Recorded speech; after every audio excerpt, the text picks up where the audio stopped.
Kenapa Anda berlogika bahwa kalau pilkada sudah pernah didiskualifikasi, boleh didiskualifikasi, sementara pilpres tidak, ya kan?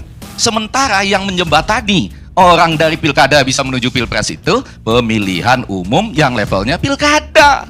Dengan logika komunikasi politik, pilkada bisa didiskualifikasi secara konstitusional, pilpres pun kalau melanggar konstitusi bisa didiskualifikasi. Maka saya ingin menanyakan kepada saudara termohon, bolehkah Anda menjelaskan apakah definisi Sirekap itu gitu? Itu aja. Itu menarik sekali. Kalau ada yang bisa bikin definisinya luar biasa. Sirekap adalah, ya coba ya. Terus nanti ada pertanyaan, kenapa dihentikan? Sirekap adalah kenapa tidak dipakai? Sirekap adalah kenapa almarhum? Coba. Kenapa Gibran bisa menjadi cawapres? Karena sudah lolos pemilihan umum yang namanya pilkada. Pilkada bukan? Dia bukan belum pernah pilpres kok. Kan pilkada kan dia? Ya kan? Dari lolos pilkada. Enggak, maksud saya kita ikut logika MK nih. Saya mau ikut logika pemilihan umum nih. Logika dari komunikasi politik. Kalau pilkada bisa didiskualifikasi, kalau pilpres enggak.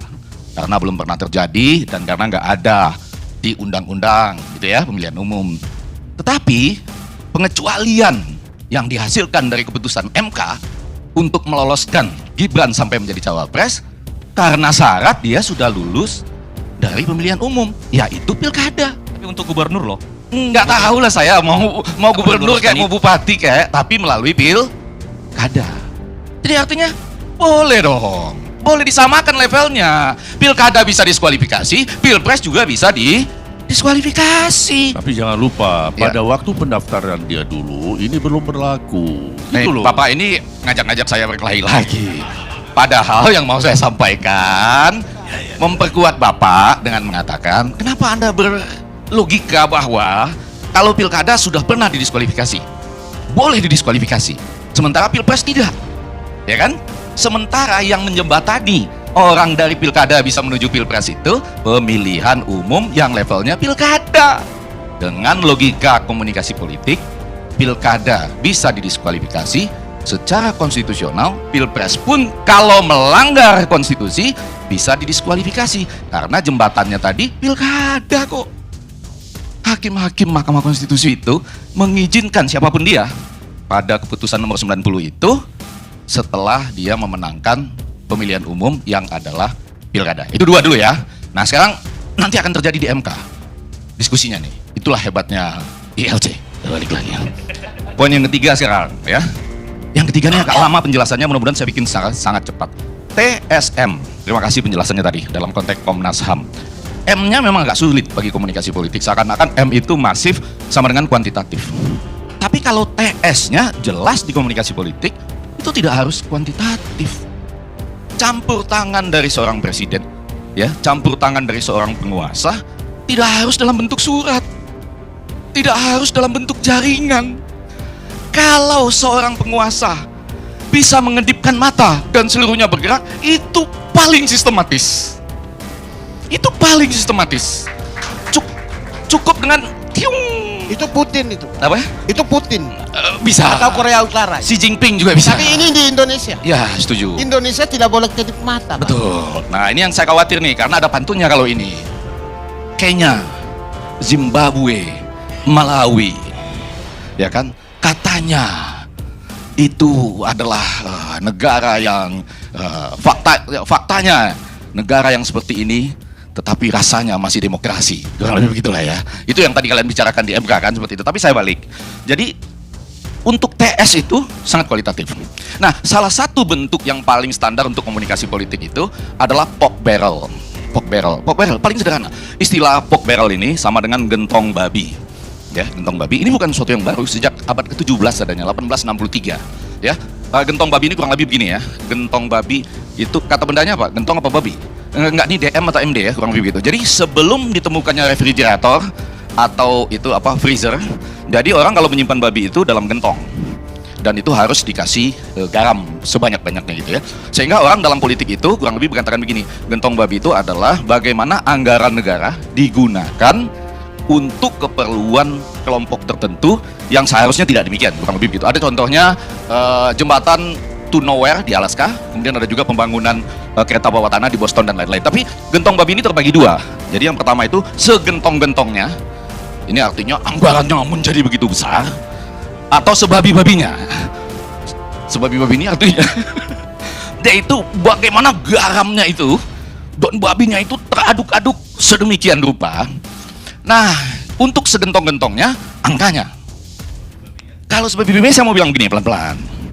Jadi sebetulnya salah satu pembuktiannya nanti sederhana, ya. Mudah-mudahan ini terbukti nih. Mintalah semacam anggaran, di manakah anggaran yang besar tadi dibelanjakan, kemana, oleh siapa, dalam bentuk apa. Dan itu kan pertanggungjawaban publik seperti biasa aja kan? Betul kan? Seperti biasa aja. Kan dari dulu kita sudah pernah minta itu, ya kan? Dan gara-gara itu saya pernah ditanya-tanyain jadi saksi segala kan. Waktu itu Pak Datuk Karnilias yang nolong, Refli Harun, ini juga nolong dan lain-lain gitu ya. Jadi kita bikin aja semacam minta aja, di MK boleh nggak minta itu? Boleh kan? Anggarannya yang segentong-gentongnya tadi dibagikan kemana, angkanya berapa, dalam bentuk apa, siapa yang bagikan, vendornya siapa, dan apa akibatnya gitu-gitu. Menteri Keuangan bisa memberikan, siapalah kurang lebih gitu. Itu biasa aja dalam semua ilmu, biasa aja. Nah, yang saya takutkan, yang saya sebut sebabi-babinya adalah begini, pelan-pelan ya, pelan-pelan. Ada ibu namanya Semi di Magetan. Di tengah bansos yang mengalir begitu hebat, ternyata dia dibuktikan oleh Ali Ridho, ini dari fraksi Golkar di DPR. Dia justru tidak mampu memasak dengan lauk setiap harinya. Dia itu hanya hidup dari membuat kerupuk Rp5.000 setiap hari. Ya, jadi coba Anda bayangkan. Ini artinya di tengah aliran bansos yang begitu besar, kenapa orang ini bisa tercecer sedemikian rupa? Apakah dia tidak dianggap tidak punya hak pilih? Tidak punya kawanan yang memberikan hak pilih yang besar? Atau dia disepelekan dalam sebuah keriuhan pemilu yang luar biasa? Ada juga seorang ibu di Mojokerto yang meletakkan anaknya di depan rumah Pak Buaman, ya, yang anaknya yang baru lahir, dengan menyertakan catatan, anakku, aku mohon maaf meletakkan Anda karena untuk hidupku saja tidak mampu 3 kali sehari makan. Anda bisa bayangkan ya, kualitas dari bansos yang seperti itu gitu. Jadi ini salah satu hal yang menurut saya lebih masuk akal dibicarakan gitu. Nah, yang paling terakhir, pesan dari ILC ini mudah-mudahan saya mau titip pesan kepada 01, 02, 03, tolong tanyakan kepada bapak-bapak hakim dan ibu hakim Mahkamah Konstitusi, ya, titip pesan, ini tolong ya, benar-benar nih tolong nih, hasil dari ILC ini, tolong tanyakan kepada mereka, dan mereka bertanya kepada KPU, apa definisi sirekap itu? Itu penting sekali loh.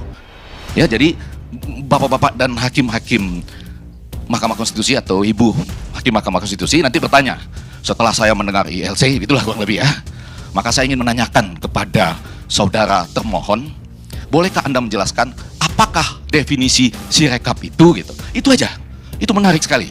Kalau ada yang bisa bikin definisinya luar biasa. Sirekap adalah, coba deh, terus nanti ada pertanyaan, kenapa dihentikan?